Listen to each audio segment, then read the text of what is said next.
দিনাজপুরে চলতি মৌসুমে মুড়ি কাটা পেঁয়াজ চাষে কৃষকদের মুখে হাসি ফুটেছে।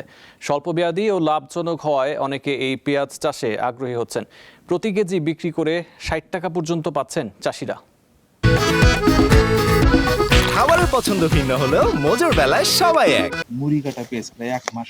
মুড়ি কাটা পেঁয়াজ হলো আগাম জাতের পেঁয়াজ, যা বীজ থেকে নয়, আগের বছরের ছোট পেঁয়াজ বা গুটি থেকে হয়। এতে বোরো ধানের আগে স্বল্প সময়ে ভালো ফলন পাওয়া যায়। এটি চাষের জন্য দোআঁশ ও জৈব পদার্থ সমৃদ্ধ মাটি প্রয়োজন।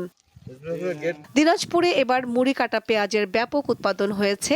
স্বল্প সময়ে বাজারে তোলার কারণে চাষিরা পাচ্ছেন ভালো দাম। ফলে কম খরচে বেশি লাভের আশায় এই পদ্ধতির চাষের দিকে ঝুঁকছেন অনেক কৃষক। এই ফলনের নাম হচ্ছে মুড়ি কাটারি পেঁয়াজ। এটা অল্প সময়ের মধ্যে এই পেঁয়াজের জমি থেকে উত্তোলন করা যায় এবং বাজারজাত করার উপযোগী হয়ে যায়। অলরেডি 12 শতকের মতো বিক্রি করছি 30,000 টাকা, আর আরো 12 শতক আছে।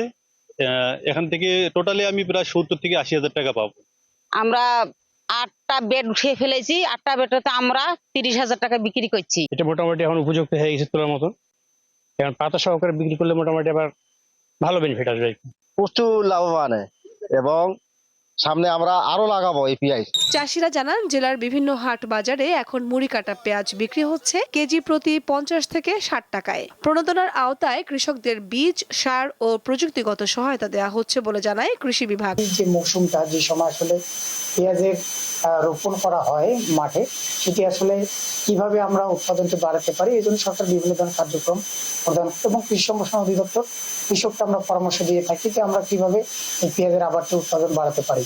এবছর আমরা আমাদের প্রান্তিক কৃষককে প্রায় সরকারি উদ্যোগে 30 জন কৃষককে আমরা প্রণোদনার বীজ সহায়তা প্রদান করেছি এবং কৃষক এই বীজটি মাঠে তাদের বাস্তবায়ন করেছে। কৃষি বিভাগের তথ্য অনুযায়ী চলতি মৌসুমে দিনাজপুরের সদর উপজেলায় প্রায় 250 হেক্টর জমিতে মুড়ি কাটা পেঁয়াজের আবাদ হয়েছে।